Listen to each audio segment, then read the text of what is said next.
So before we begin, I have some words for all these crybaby pussy bitches in my comments on Reddit. This is strictly referring to them, not everyone. For those who haven't taken part in hating on me, this is not for you.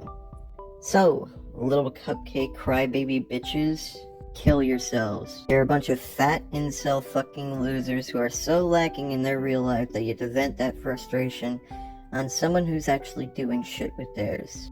It's not my fault you're a fucking failure in every sense of what it's like to be a normal human being. Let me put it in perspective for you so you can understand how you make people around you feel. You know that sound when you scratch a fork across a plate? The screeching a car makes when it stops? That feeling you get when you bite into ice cream with your front teeth? That's how you make people around you feel.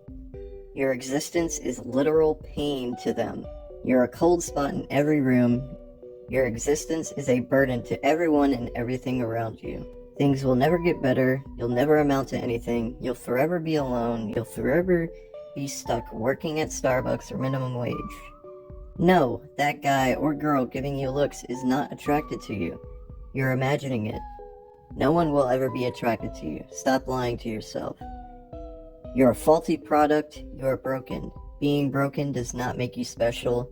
Stop flattering yourself. You are a walking L.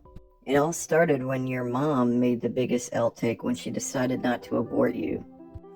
Like one of these retards said, show me a picture that you will not see anywhere else to prove that you were actually there.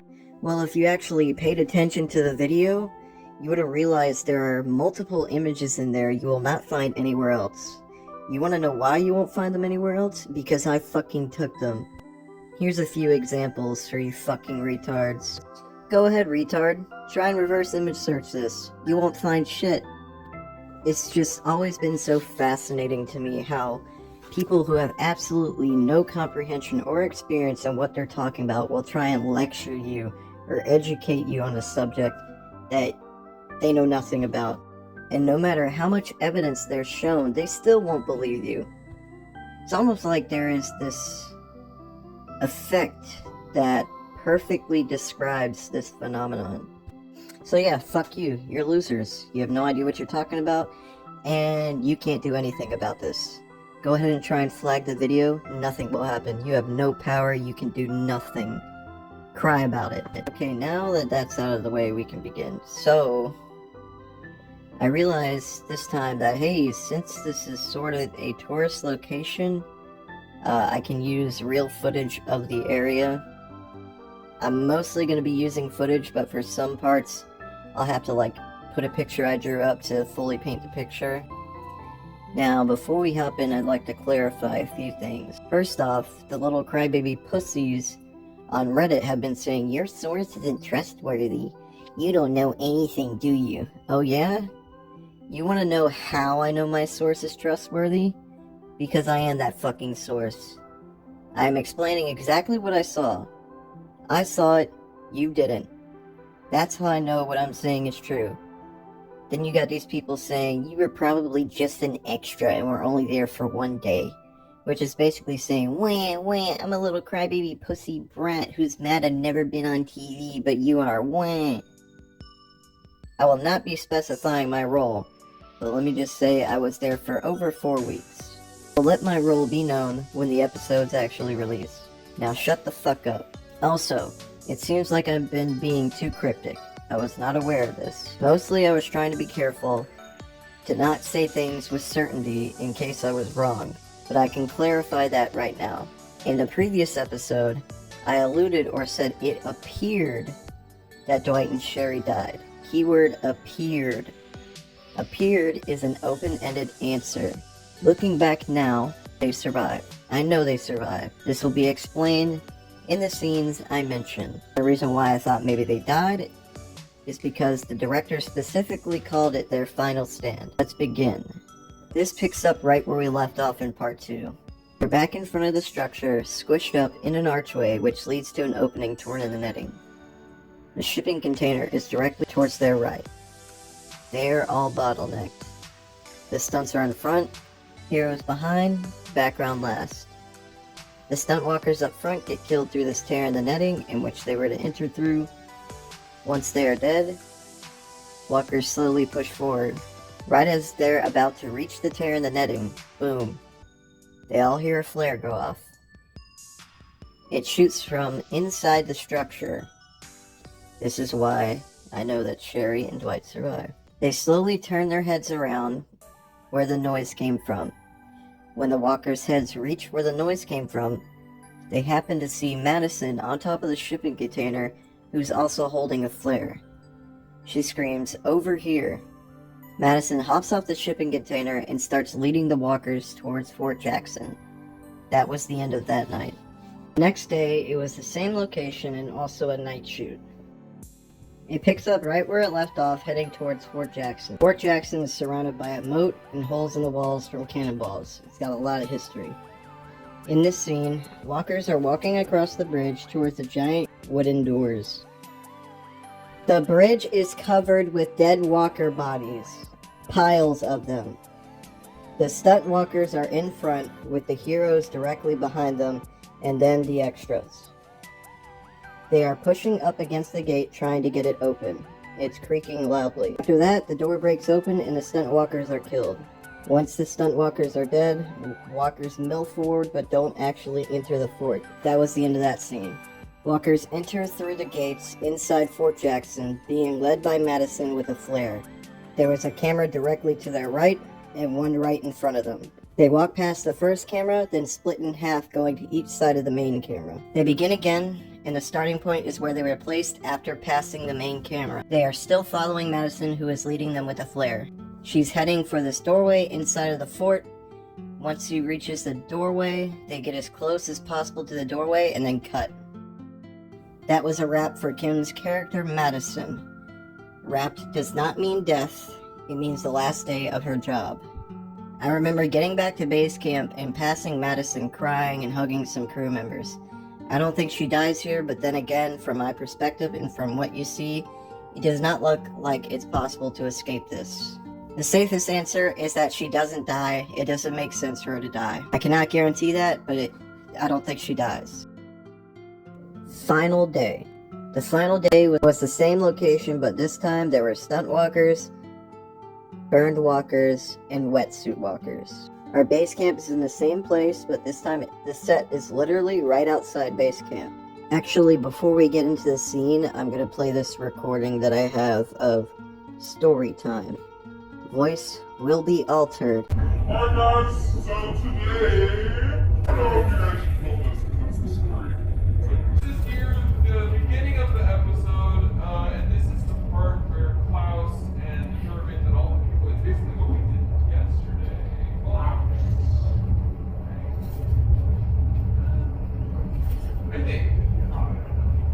I think we did some of it before. It was basically they're at the fort and they see the herd of walkers coming on a barge, basically. And they come on a barge, and it says the people watch as the barge moves toward the island. It stops with a jolt as it runs around, or turns around, sending a horde of walkers spilling over the side of the barge and into the water. And then that's the part, yeah, this is where we get to. We're going to get everyone inside now, close the gates. Little intermission here. So listening back to that recording I have, I guess I missed it, but I guess the scenes I was talking about in part 2 and a little bit in this episode, I guess that was towards the end of episode 12, and what we're filming on this day is the beginning. So now we know the episode ends with Madison leading the walkers away, And Dwight and Sherry making their final stand with the German. And it says the walkers wash toward the shore and start stumbling and climbing onto the rocks. So the part So, you tards on Reddit, do you care to explain how I got this recording, but my source is not trustworthy? I wasn't on set at all. I don't know anything. When I explain that, I mean not even mentioning the pictures that I have that I took that you won't find anywhere. I know they're watching this video just seething so hard. Their blood is boiling because they can't do anything about it. They know they're wrong and they have no power over me. They can't report me. Ban me from the subreddit. I don't give a fuck. I don't. Go on, you lard buckets. Ban me from the subreddit like I give a fuck. I literally only used it to post the link to my videos in there. Me being in this subreddit has already served its purpose, so go ahead and ban me, fucking retards. Let me remind everyone, this is only referring to the crybabies in my comments on my posts. Alright, so let's just move on to the scenes. The first scene started off heading onto this boat called a barge. A barge is a large boat that is completely flat. The first scene, walkers are walking towards the edge of the boat. When they get close to the edge, it's a cut. Then they film the next scene in the same position, except this time the gates open and they reach the edge. Stunt walkers actually reach the edge. They get to do all the cool shit. The edge is closed off by a giant gate that in the scene is blown open with pyrotechnics, and then the stunt walkers pour over the side. The cameras were placed above them by crane. After that, the cameras are moved onto the boat on this railroad track. The walkers were walking towards the edge. It would pan through the middle of the crowd. After that, they removed the tracks and placed the cameras to the right and left of the crowd. They did a few takes walking past each side before they were done. After that, the walkers waited about another hour before they finally decided it's time to move on. This is where the final scene that they ever recorded for the series starts. Wetsuit walkers, about 8 in total, with 4 stunts behind, were placed in the water in front of the boat about waist deep. The scene involves them dredging through this water towards the top of the steep hill leading out of the water. So this place is right next to a river, and it's a marsh. If you live in Georgia, you know about marshes. In case you don't, marshes are basically shallow laying bodies of water where the tide goes in and out. So when the tide goes out, it dries up. When the tide comes in, it's full of water. So instead of sand, it's super thick, slippery mud surrounded by tall yellow grass and cattails. If you don't know what cattails are, I'm not explaining it. The specific hill they were going up was super slick, and the mud was extremely loose, so stepping on it made you sink like quicksand. The water and hill was also littered with large, sharp, jagged rocks covered in moss and random rusted debris from old ships. The scene starts with the walkers in water, and they're slowly making their way towards this hill. The mud was thick, and they were all sinking and getting stuck in it, which the directors liked, so they told them to go along with it. So in order from back to front, it was stunt walkers, wetsuit walkers, then up the hill were the regular burned walkers. Wetsuits and stunts were the only ones allowed in the water. The camera was on a crane that stretched all the way out to the water directly in the middle. During the scene, the crane is slowly pulled back vertically up the hill to pan out on the whole crowd. The camera slowly pans back. The scene starts with them slowly exiting the water as the camera slowly pans back. Just imagine trying to walk up a water slide on a steep incline with your bare feet and the ground is covered with melted butter and soap. That's the amount of traction you would have making your way out of the water and up this hill. Can't forget the jagged rocks everywhere and rusted debris. They all made it up about halfway, and that's where there's a cut. Next is the final scene. They pick up where they left off, basically doing the same thing, but a little closer to the hill. They were making their way up when some kid genuinely got stuck so deep that he could not move. There was also an older short woman who tripped and fell flat on her stomach. They all almost make it up the hill and then cut. That was officially the final scene they'd ever record for Fear the Walking Dead. Afterwards, the directors and some actors all gave speeches on how much of a privilege and pleasure it was to work with such amazing people. I really wish I had my phone to record it. The directors were crying, and the actors were too. Once they finished their speech, one of the stunt walkers stepped in front and yelled, "Fuck yeah," and ripped off his prosthetic mask and threw it up in the air. That was a wrap for Fear the Walking Dead. So a quick recap of all the parts. Troy is back. Troy and Madison are working together. A lot of characters are returning, including Daniel, obviously Troy, not Alicia, not Heath. Strand is most likely working with Padre. Dwight, Sherry, and Madison do not die. I'm not sure if it's after the 7-year time jump. Based on what I've seen, it definitely does not look like after a 7-year time jump. Because they didn't, from what I saw, they did not look like they were older or anything like that. So yeah, that's a wrap for everything. The show, these videos. I may or may not be doing other videos. I don't know. Some final words for you guys who have watched. Thank you for watching. Thank you for the ones who are not bitching in the comments, saying, gaslighting me, saying that I don't know what I'm talking about. I've got some words. I guess I'll get some more words for those people. You're worthless piles of trash. Cope, seethe harder, mauled, cry about it, you can't do anything, you have no power over me, kill yourselves. Anyways, that's gonna be it. Thank you for watching, and yeah. Huh?